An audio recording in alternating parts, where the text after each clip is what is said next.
Okay.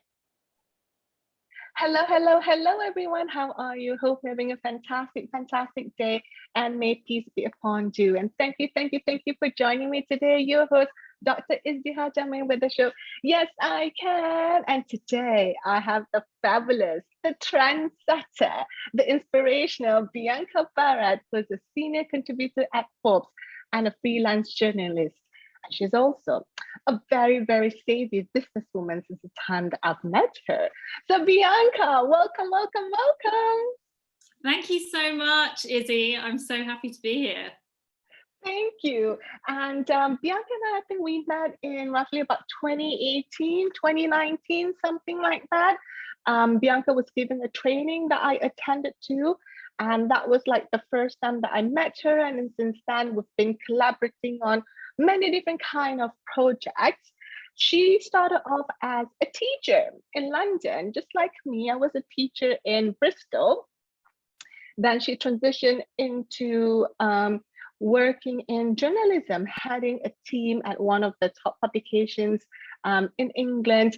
And then she just from going on a freelance on my own, and from there building her business, building her portfolio and her business and her network and her connections, and more important than that, like recognizing her strength and the thing that she can contribute the best, and then thinking about what are the ways that I can leverage the things that I may not have the time with, or I'm not the best at it yet.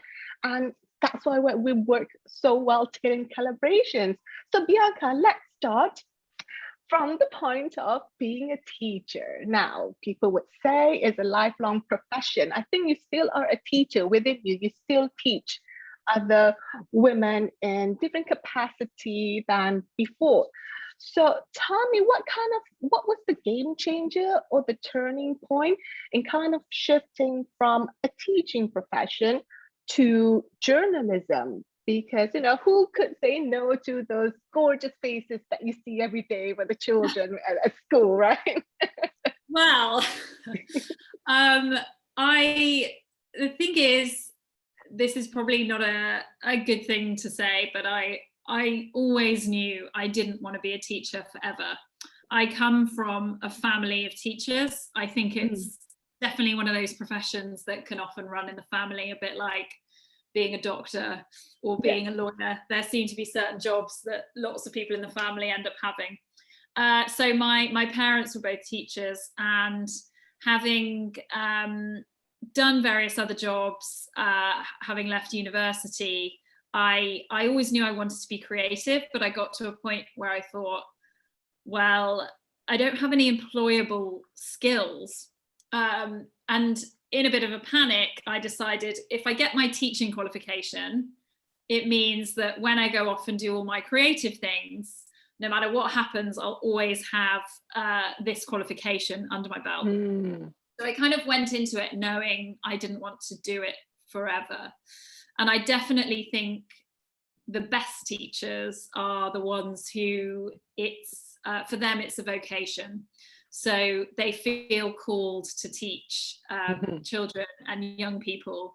And that definitely wasn't me. I definitely didn't love being a teacher. And so I'd realized actually before I did my training that I loved writing, because I'm a bit like a cat. I've lived 9 lives already. So before I became a teacher, I was actually an actor. So I trained as an actor. And I no way, you did? Yeah. Oh So I worked, I was, for a while before I became a teacher, I was touring in different countries with different theatre companies. And I used to write blog posts back when everyone still wrote blogs about my travels and my adventures. And I realized how much I loved writing. So before I even became a teacher, I started thinking about maybe that's what I want to do as a job. So when I knew that I wanted to quit teaching after my 2 years, which incorporates your training year and then your newly qualified year in the UK. So you kind of have to do the 2 full years to be considered a fully qualified teacher. And I kind of started in my second year, I started preparing, because I actually didn't have any contacts in the media industry at all. I don't come from a family of people working in creative, glamorous jobs, really. And I didn't really have any connections. I didn't come from London. You know, I was born and lived and raised in a town a good few hours north of London where there wasn't particularly a creative industry. So I sort of thought about how I was going to do it. And when you're a teacher in the UK, if you work the full academic year, you get paid for the summer holiday, even if you decided to quit. So I was like, right, that gives me 6 weeks on full pay. So I'll have 6 weeks where I'm still being paid a teacher salary that's essentially my summer holiday. So I decided in that 6 weeks to try and get myself some work experience, kind of like you do when you're a teenager. So I just wrote to loads of different local newspapers, etc., because I was already living in London at the time, and just said, hey, I'm interested in coming into this field. I'm a qualified teacher. I'm 25, I think I was. You know, would you be interested in having me for a week or two? And I think because I wasn't a 16-year-old and I had some kind of qualifications and experience under my belt, people were like, oh, yeah, sure, great. So I just did work experience for a few different places. And I didn't have, like, the good thing about that was it got me my foot in the door. And it was the only way I could do it, because there was nobody who was going to pay my bills for me. No one was going to pay my rent. I had to find a way to make that work. So I did those 6 weeks, and bear in mind, by this point, my parents are kind of like tearing their hair out. They thought they finally got me into a steady, stable, responsible job. And I turned around after 2 years and said, hey, I think I want to be a writer. You know, for them it's like, no, no, why can't you just stay being a teacher? But so I did my 6 weeks, and I honestly, at that point, what I'd sort of said to myself was, you know, come September, I'm just going to do some supply teaching and maybe some tutoring. And if I can get a piece of writing paid within a year, I will consider that a success.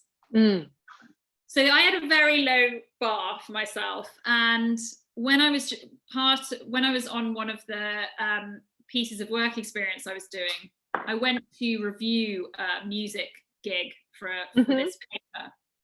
And it was just something, someone was like, oh, are you free tonight? Can you go along? I was like, yeah, sure, why not?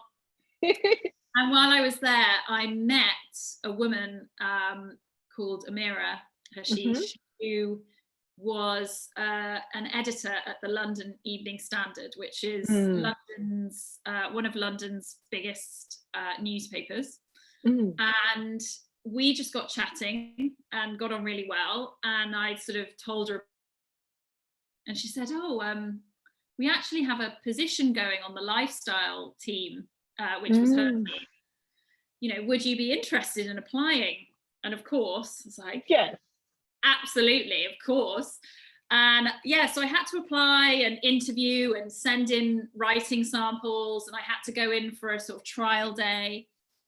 But they ended up offering me a job. And so from having no media contacts whatsoever and only being able to afford to do free work experience because I was still earning money from my old job, I managed to get a full-time writing position at quite a prestigious newspaper very quickly. And it really did. Before we started recording this call, you and I were talking about woo-woo things, and I was saying, hey, I love the woo-woo. I'm all about that. So something that felt very what's the word, kismet to me, was that my contract for the school finished on the 31st of August. Mm-hmm. My contract at the Evening Standard started on the 1st of September, which was just a total coincidence. Yes. So I felt that the universe sort of saw what I wanted to do and agreed with me that that was what I should be doing. It was like, hey, we're going to help you out. Yeah, absolutely. Now, Bianca, you shared about that experience. Now, the question that came up in my mind is this. At the event, the music event where you met Mira, did you go up on stage and sing? Was that the turning point that kind of like, did you go up and sing? Was it the turning point that got you the job, or is it the conversation that, like, because you were acting, right? So I'm thinking you must have. This was a gig for a band that already existed. I think if I'd gone up on stage and started singing, I would have ended up in a police cell. No, I just started talking to her, and I think there's something, if I had tried to control how that going from being a teacher to a writer was going to work, and I tried to pinpoint, well, if I do this work experience, from there I'm going to meet these kind of people, and one of them's going to offer me a job, I don't think it would have worked out. And I think the reason that opportunity became available to me was because I said yes to this opportunity to just go to this gig. Yes. And I also just talked to people that I didn't know. And I think I would honestly say so many of the best opportunities I've had in my life have come from meeting people and just connecting with them and having conversations with them. And I think that's something that probably a lot of people will find is true for them too. Absolutely. And that's something that was discussed before, right? People forgot about the relationship, the connection, about building it, and straight go in wanting something from another person straight away. Because I know one of the things that you do is you write as a senior contributor at Forbes. And I'm pretty sure, or at least in my imagination, like, people would just like you and comment and then just send the pictures to you just because of that, versus kind of like having an intimate, or at least an honest conversation with you, or at least getting to know you. And it feels like, oh my God, like you're being kind of used. And exactly what you said, like, just because you had the conversation with someone, even just saying, hello, how are you? What are you doing? How are you doing today? Kind of like breaks down the icebreaker to allow for the next step. Would you say that is something that the industry is missing from you, where you stand apart, that's just like, hey, I want to get this, give me this right now, without having to know you as a person? What are your interests what are your writing? And one of the things I see about you now is that you're starting to get your poetry out. And the other day I'm like, oh my God, I love this one about you just here going forward. But then you forgot all the things that you've done, the million things that you have to go through, that actually, like you said, the kismet that brought you to this where you are before. So can you talk about like this important part about building a relationship? Because in journalism, like, building a relationship with each other, the same with life and business, is the key to kind of fundamentally in having a successful relationship. So can you talk about that from your experience of building a relationship with that lady there, and then you having the courage to like, right, I'm just gonna go, even though I'm not 16 anymore, I'm just gonna go and have a work experience internship, and then just say yes to this, yes, I'll go here, yes, I'll go here, yes, I'll do this. Because a lot of the times I see, Bianca, people are like, no, I don't want to do that. I don't want to do this. I don't want to wake up at this time. I don't want to do that. I don't want to do that. No. And then you're like, so boxed in. So what kind of your point of view in terms of that building relationship and kind of saying yes to opportunity? I think this is something, I talk about this often from the point of view as a journalist receiving pitches, but I think it's also very much true as well people wanting to get more creative opportunities or to get into a career as a writer or anything in the creative industries, I'd say, I think a lot of the problem lies in that a lot of people think that one particular opportunity is going to be the key that opens everything for them. And if they just fast track their way to that one thing, everything is going to be plain sailing from then on, which first of all isn't the case. And second of all, ends up leaving them in a dangerous position where they start seeing people who hold key, sort of are the opportunity makers or the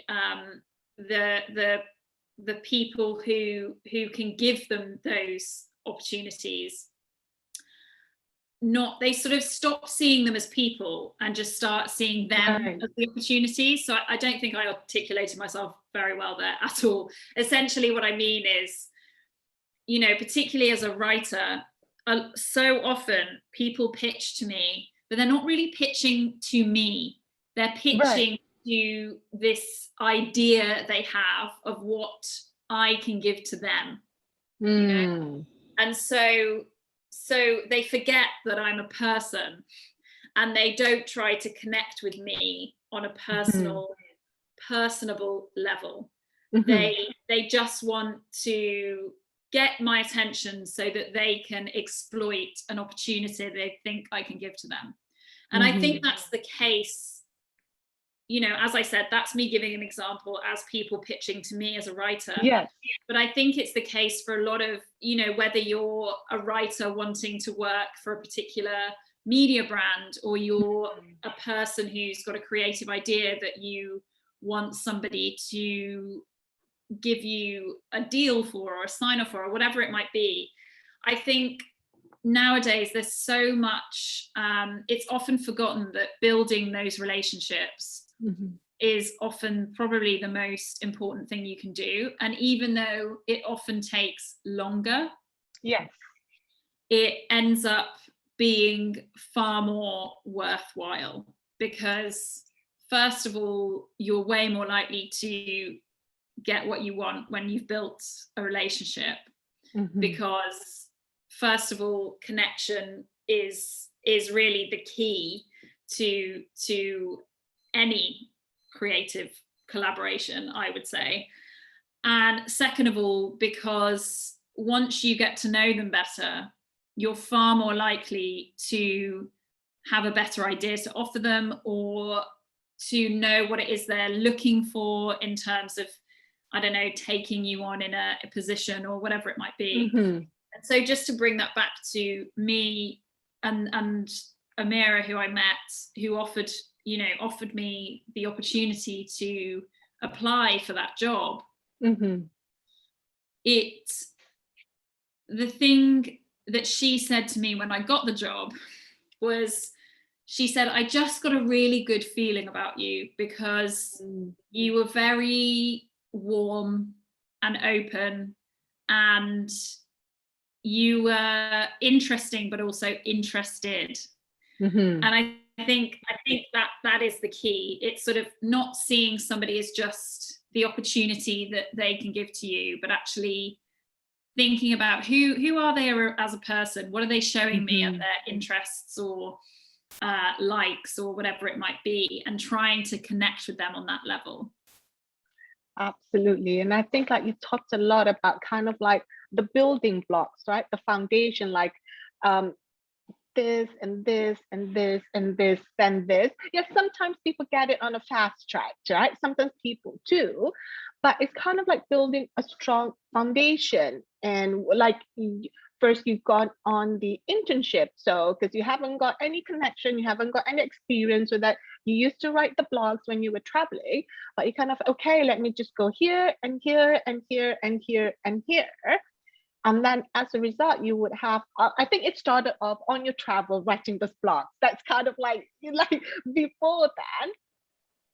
But can you talk about when you see, especially when freelance writers or journalists or any business owners, what they want? I just want it now, right now, today. Oh, I've done this, but I'm not getting it. But can you talk about those building blocks that are so important and kind of mastering the fundamentals? Or like, I feel that whatever it is I do is never wasted. Like, it's a part of planting the seeds to something else. It could be coming from various different sources, isn't it? Whether it's not here, or maybe it comes through this way, to this way, to this way. But people are so impatient nowadays. They want something, they want it fast, but they're not willing to slow it. Like Ken Honda in his book, Happy Money, there's fast money, there's slow money. The fast money is when you come push, but you lose it fast too, like the lottery winners. But the slow money is where you get to enjoy, you get to build, you get to expand your capacity, you get to expand your muscles.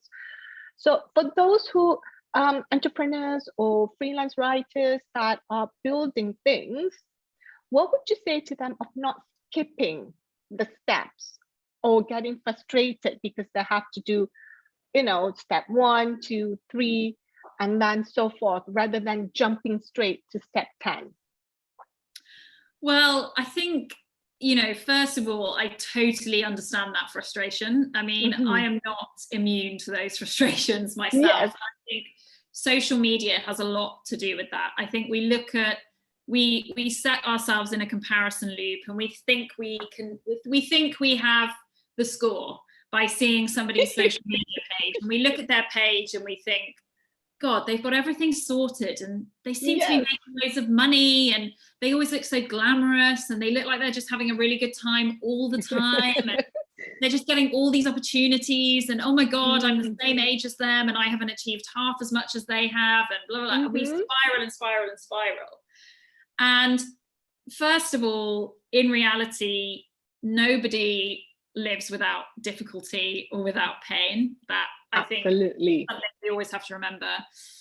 And second of all, the thing is, unless you are truly, unless you have somebody, unless you're someone who's like, I don't know, dad is Steven Spielberg or something like that, and you've just been given an opportunity because of what family you were born into, and the sort of nepotistic opportunities available to you. Every single person, even the ones you look at and compare yourself to on social media, who you think everything is coming easily to, every single person at some point will have had to work consistently and for quite a long time with little reward to get to that place. So you might be comparing yourself to, let's say you're a business owner and you're looking at another business owner that works within the same field as you. You're like, oh God, they always have sellout launches, and they just seem to have so many clients, and they're making so much money, and it's so unfair, and what can I do quickly that's going to give me the same kind of results? And the thing is, like, now maybe they are making money really easily. Maybe they do have sellout launches, but I can almost guarantee that they spent a long time consistently putting in effort and not getting those kinds of returns. And it was only through making that effort, learning from their mistakes, getting better at what they do, getting better at talking about what they do, selling what they do, building up a trusting relationship with their audience and their customer base, that got them to the point where they can sell easily. And the thing is, there is no fast ticket to do that, really. Like there really isn't. Yes, you might have a viral moment or whatever, but there's going to be work involved somewhere. Like a lot of these, we look at influencers on social media and we think all their lives are just one picture perfect moment after another, and they spend all their time just going to fabulous events and getting sent free clothes. What you're not seeing is the kind of constant mockery they probably face for being influencers, the constant battling over how much money they're going to make per post, the pressure of having to make sure those posts perform and they get the metrics so that people will keep paying them for the posts, the time and energy and effort that goes into creating those images and, you know, editing them and getting all that kind of stuff. And look, I'm not on a sort of campaign to sort of say, we must pity all influencers. Yes. Essentially, I'm just trying to point out that, you know, even the people we think are leading the most glamorous lives, there's probably a lot of work going on under the surface that we don't know about. And then when you remember that, the fact that you're having to work for something and it takes time and effort and consistency doesn't seem that unique. You know, it's when you remember that everyone has to do that, it doesn't feel as hard. But I would say consistency, and this is something I'm still learning, like consistency is the key to every kind of, like you were saying, the difference between flash in the pan, fast success that burns brightly but burns out quickly, and long, steady growth and success. The key to that kind of thing is always going to be consistency. And often, you know, the consistency bit it's the work. You can't avoid, like, you've got to do the work. There's no two ways about it. You know, if I want a novel, I'm writing a novel, if I want it to be a piece of work that I'm proud of and I want to get a good book deal, I have to do the work to A, write it, B, edit it, C, create an audience of people who might be interested in buying and reading it. Nothing is going to shortcut that for me. I have to do that work and be consistent about it. And so often the better the prize, the more work that's going to have to go into achieving it. Absolutely, 100% spot on in being consistent, in being persistent, and also more so rather than looking at other people, just shift the focus back to you, right? Like Bianca, in the poem that you wrote, the things that you have to do all the while, right? Things that you're getting up at 4 o'clock in the morning, 5 o'clock in the morning, whatever time it is, you're staying up late, you're meeting these people, you're having this conversation, all the things that you have to do to have one particular success is absolutely, and the gratitude that you feel when you at that point is so much more immersed, so much more like you feel it to the bones, and kind of like building it, and the people that you met in the journey, the people that have helped you, the people that you say bye-bye to, the people that you say hello and welcome, let's do it again. That's absolutely the priceless part of it, and kind of like building success for any entrepreneurs or for any freelance writer, in building of not giving up, of just you know, having gotten, you know, it's just kind of like the emphasis of having God, isn't it? God, I want this, this, and this, and this. That's it, God. Which is like, and then God was like, you know, this fig, you know, you want this fig fruit, but there's a whole orchard of it. No, God, I just want that one fruit. It's just kind of like, what? And I love the fact you said not having any control, or just allowing a flow or surrender, just take the first step and the next step and the next step, and then the rest, the right moment, like you met a mirror, was revealed to you in the right moment, having a genuine conversation with her, like you said, being interested in her, versus, hey, I'm good at what I do, can I apply, or can I do this, which gonna often throw off the balance, right? Like kind of like people just put up a wall and resistance. I mean, what a wonderful conversation today, Bianca. You've given so much wealth and info into building the steps. As we're wrapping up, I just want to ask a couple of last questions. The first is your quick tip on like freelancers who kind of like a strategy or an advice for them, because certain people are not good in certain things, and you have your own strengths and weaknesses. For example, if you're not really keen on sales or marketing, but you're good at this, how can they overcome it into kind of like as they build their career or they build their portfolio going forward? So do you mean how can you have success when you aren't good at everything, or what? Correct. Correct, because you've done a really, really savvy thing, which is, you haven't got much time for sales and marketing or do launches or do all the Facebook posting and everything or go on sales calls because of your time is focused on your expertise. So, and then you did a really, really savvy thing, which is really smart, which is you collaborate with particular people who have a knack in the industry or who fit a certain thing. Well, obviously that is in alignment with you and your principles and value, but also has something to offer in terms of complementary on what you can give and what they can give.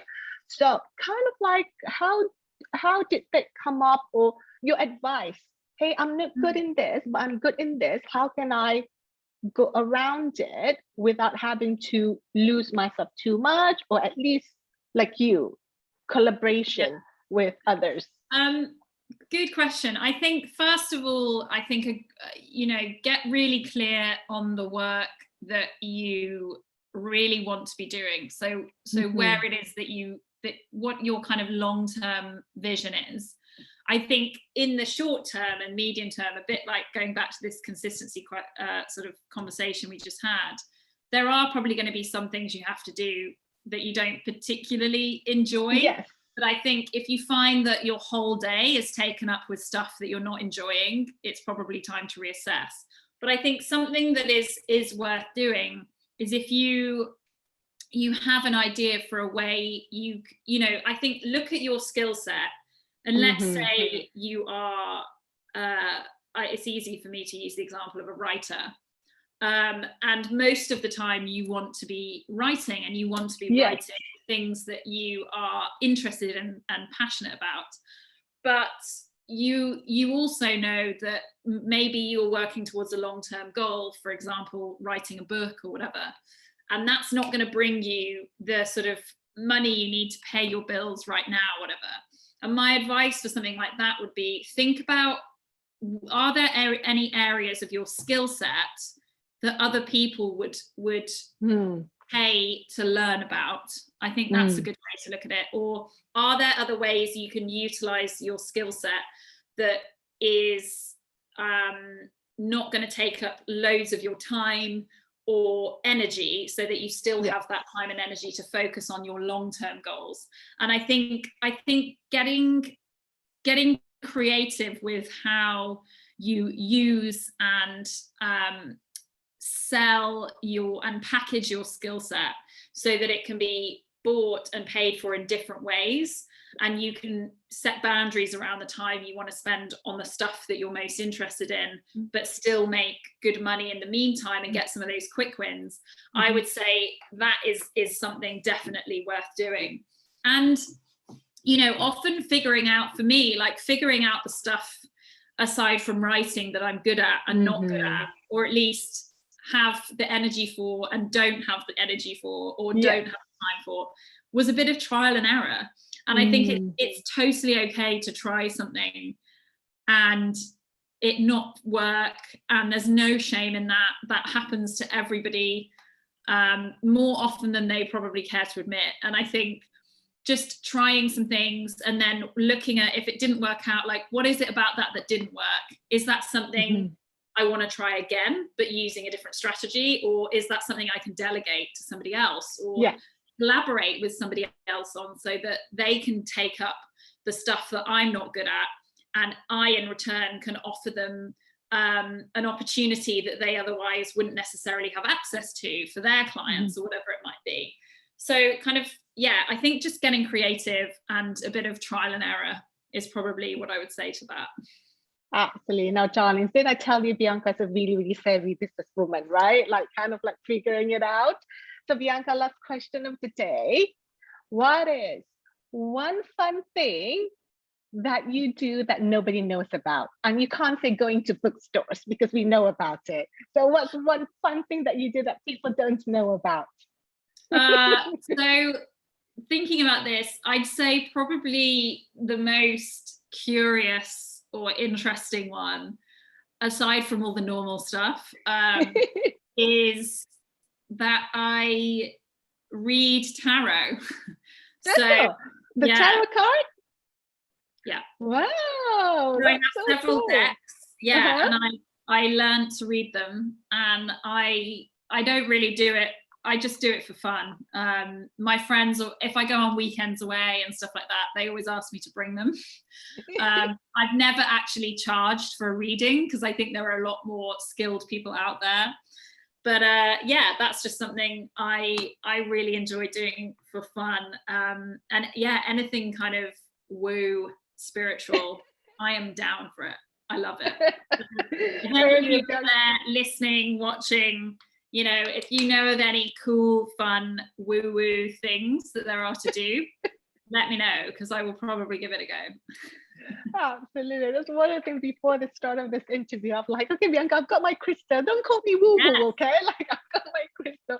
But I was saying, you know, I'd rather be happy, healthy, wealthy, and woo-woo than rather be stuck up and broke, right? Or unhappy. So it's whatever it is that works for you. But thank you so much, Bianca. What an amazing, insightful, inspirational, and more than that, really, really, really like knowledgeable conversation today, and so many things that the viewers and the listeners today can take away in building things, and going forward, in taking chances, and trusting the kismet, and you know, putting yourself out there, building connections, and just being creative in packaging yourself of your best skill set, and also finding or attracting the right person to help enhance that skill set with you on a journey. Like Bianca said in her poem, that you're on that ship, right? And then suddenly you're looking at, I think it was a ship, if I remember correctly, a ship, and then suddenly looking at, so in a ship, you would have your crew in there. So that's the most beautiful part, is enjoying the journey. So darlings, thank you so much for listening. Thank you so much, Bianca, for joining me today. What an amazing conversation. And from your host, Dr. Izdihar Jamil, thank you for listening. Till the next episode, tell yourself, yes, I can. And so it is done. Bye. Say bye, Bianca. Bye. Bye.